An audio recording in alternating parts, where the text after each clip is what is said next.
Hello, সবাই কেমন আছো? আবার একটা নতুন সকাল, নতুন রুটিনে আয়ুশ্রী। তো আজকে রুটিনটা কী, কোথায় যাচ্ছে, কী হচ্ছে, চলো সবটাই তোমাদেরকে জানাবো। চলছে মেকআপ। মেকআপের পর আস্তে, আস্তে হেয়ারের দিকে এগিয়ে গেল আয়ুশ্রী। হেয়ার হয়ে যাওয়ার পর যখন ওর ড্রেসটা হয়েছিল তখন কিন্তু আমি ভিডিওটা করিনি। অ্যাকচুয়ালি এটা ডে 1 শ্যুট ছিল। সো আমার কাছে এতটা অ্যাভেলেবল টাইম কিন্তু ছিল না।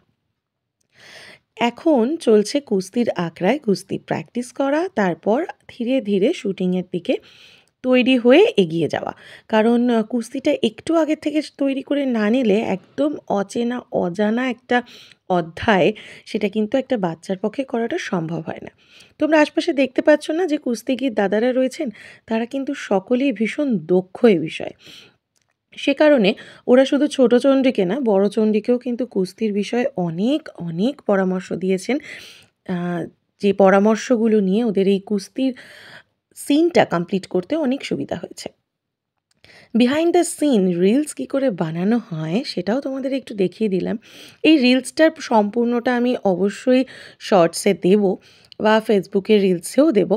কিন্তু এই আ বিহাইন্ড দ্য সিনের যে স্টোরিটা আমি ভিডিওগুলো ছোট, ছোটভাবে পার্ট করে নিয়ে অ্যাড করছি, তার মধ্যে এগুলোও চলে আসলো, তাই ভাবলাম এগুলোও একবার একটুখানি দিয়ে দিই।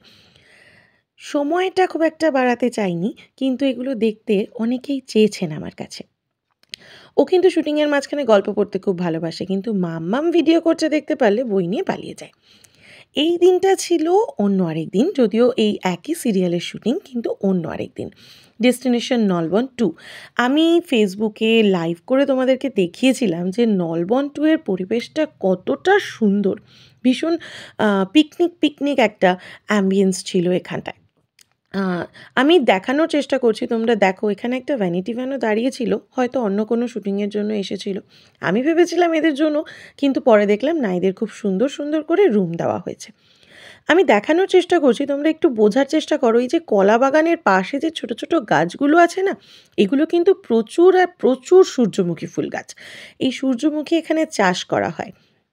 এত সুন্দর দেখতে লাগে কি বলবো। আর এই সূর্যমুখী বাগান থেকে একটু এগিয়ে এসেই এত সুন্দর একটা গ্রামের পরিবেশ, এত বড় একটা ঝিল। এই ঝিলের পাড়ে কিন্তু পিকনিক করার মজাটাই আলাদা। গ্রামের যে পরিবেশটা তোমরা দেখছো টোটালটাই কিন্তু ক্রিয়েটেড অনলি ফর শুটিং।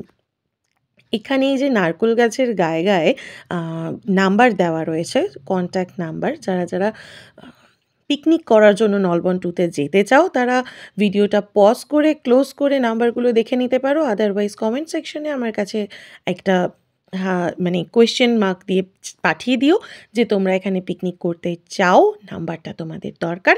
আমি নিশ্চয়ই ছবিটা তোমাদেরকে ফরওয়ার্ড করে দেব। দেখতে পাচ্ছ কি অপূর্ব সুন্দর জায়গাটা? আরেকজন তো একটুখানি রোদ পেয়েছে বলে নারকেল গাছের গোড়ায় গিয়ে রোদ পোহাতেই ব্যস্ত। কিন্তু তার চুল তাকে এত বিরক্ত করে যে মাঝে, মাঝেই চুলটাকে ঠিক করতে থাকে ও। আর আমি ভয় পাই চুলটা খুলে না হাতে চলে আসে। যাই হোক, চলো আমরা আরেকটু এগিয়ে যাব। এই ঝিলের পাড়টায় নামার জন্য কি সুন্দর মাটি কেটে, কেটে ধাপে করে একটা সিঁড়ির মতো করা আছে। তার সামনে রয়েছে বাঁশের অনেকটা লম্বা একটা সুন্দর জায়গা, যেটা ঠিক সাঁকো বলা চলে না। যাই হোক, তো এটাকে কি বলে তোমরাও আমাকে একটু জানিয়ে দিও কমেন্টস করে। আমি সঠিক জানি না এই জায়গাটাকে কি বলে। তো এই বাঁশের বেড়ি মতো করা আছে, যেখানে আমরা নেমে অনেকটা এগিয়ে যেতে পারি ঝিলের কাছে। এখানে মনে হয় শীত বলে জলটা অনেকটাই কম। ঠান্ডাটা কিন্তু মারাত্মক ছিল সেই দিন। আর হাওয়া তো বলাই বাহুল্য। ঝিলের পাড়ের হাওয়া তোমরা বুঝতেই পারছো। তো এখানে আমি ভিডিওটা একটু পজ করেছিলাম। একই জায়গার ভিডিওটা, যার জন্য আমাকে দুবারে দিতে হয়েছে। এখানে পিকনিক স্পট বলছিলাম না? পিকনিকের জন্য ভীষণ মনোরম জায়গা।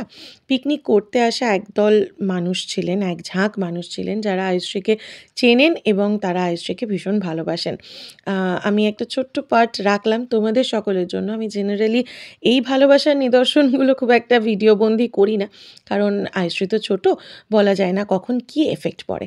তাই আমি খুব একটা এগুলো ভিডিওবন্দি করি না। তোমরা দেখতে পাচ্ছ সবাই যে সবাই চেয়ার পেতে কি সুন্দর করে বসে আ গল্প করছে। দেখো ছোটদের হাতে কিন্তু মোবাইল ছাড়া মানে হয়ই না মনে হয়, দিনটাই মনে হয় সম্পূর্ণ হয় না। যাই হোক, দেখো তোমরা দেখতে পাচ্ছ সবাই বেশ সুন্দর চেয়ার পেতে বসে হালকা, হালকা রোদ্দুর পোয়াচ্ছে, গল্প করছে। বাইরেই কিন্তু টিফিনের ব্যবস্থা করা হয়েছিল। এদিকে আমার মেয়ে কিন্তু দাদুর সাথে গল্প করেই যাচ্ছে। যার জন্য এখানে পিকনিকটা একটু বেশি ভালোইভাবে আমরা মানে যদিও আমরা পিকনিকে যাইনি, আমরা গেছিলাম শুটিংয়ের উদ্দেশ্যে। কিন্তু এই পিকনিক অ্যাটমসফিয়ারটাকে আমরা খুব এনজয় করেছিলাম। কারণ আমরা খাওয়া-দাওয়াও বাইরেই করেছিলাম রোদ পোহাতে, পোহাতে। এবার তোমাদেরকে নিয়ে চলে আসলাম সিরিয়ালের মেন ফ্লোরে।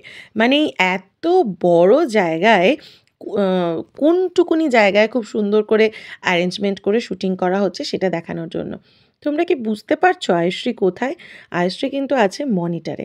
ওর কিন্তু ওই মনিটরটা ভীষণ ফেভারিট। ও শুটিংয়ে থাকলে মনিটরের আশপাশে থাকে না, কিন্তু অন্য কারো শুটিং হলেও মনিটরে থাকে। এটা আবার অন্য একদিন, এটা ছিল বারুইপুর রাজবাড়িতে শুটিং।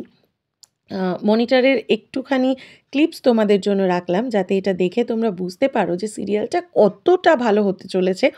এখানে দাদু আর চণ্ডী দুজনেরই ফুল মেকআপ লুকটা রয়েছে। সো তোমরা এটা দেখে আশা করি গেস করতে পারছো সিরিয়ালটা কতটা ভালো হতে চলেছে। তোমরা কিন্তু সবাই প্লিজ, প্লিজ সিরিয়ালটা দেখো। এটা আগামীকাল থেকে শুরু হচ্ছে। এটা আবার আমরা চলে আসলাম আশ্রমের সিনটায়। এটা অ্যাকচুয়ালি আমার ভিডিও করা নয়। এটা আকাশ আর্ট থেকে রিলসটা ছাড়া হয়েছে। তো সেখান থেকেই আমি এটা কালেক্ট করেছি আর তোমাদের সকলের জন্য আ শেয়ার করলাম। এই ছোট্ট, ছোট্ট বিটিএসগুলো আমি দিচ্ছি যাতে তোমরা বুঝতে পারো যে সিরিয়ালটার কতটা খাটনি করেছে আর্টিস্টরা, ডিরেক্টর দাদা, এবং এই সিরিয়ালটার স্টোরিটা কতটা সুন্দর হতে চলেছে। তোমরা প্লিজ সবাই দেখো সিরিয়ালটা। আর কি বলবো? আর আমার এই ভিডিওটা একটুখানি শেয়ার করে দিও যাতে যারা এখনো পর্যন্ত এটা দেখতে পায়নি তারা দেখতে পারে। এইভাবে আস্তে, আস্তে ছোট্ট চণ্ডী হয়ে উঠছে স্বয়ং সিদ্ধা। তো ওর একটা ছোট্ট ভিডিও বাইট নেওয়া হয়েছিল ইন্টারভিউর জন্য। আমি সেটারও ভয়েস তোমাদের দিতে পারলাম না। কারণ কপিরাইট খাওয়ার ভয় আছে না? ছোট্ট চণ্ডী কীভাবে বন্ধুদের সাথে খেলতে, খেলতে একটু, একটু করে প্রতিবাদের মধ্যে দিয়ে নিজের ভেতরের সত্তাটাকে জাগিয়ে বড় হয়ে স্বয়ং সিদ্ধা হয়ে উঠল, সেই স্টোরিটা দেখার জন্য তোমাদের সকলকে 15ই জানুয়ারি থেকে দেখতেই হবে সন্ধ্যে 7টায় স্বয়ং সিদ্ধা। তোমরা সবাই দেখবে তো? আমাকে প্লিজ কমেন্টস করে জানিও স্বয়ং সিদ্ধার এই বিটিএসটা দেখে তোমাদের কেমন লাগলো? আর স্বয়ং সিদ্ধাটা তোমরা কে, কে কাল থেকে দেখবে? অনেক ধন্যবাদ। সঙ্গে থাকো, দেখতে থাকো।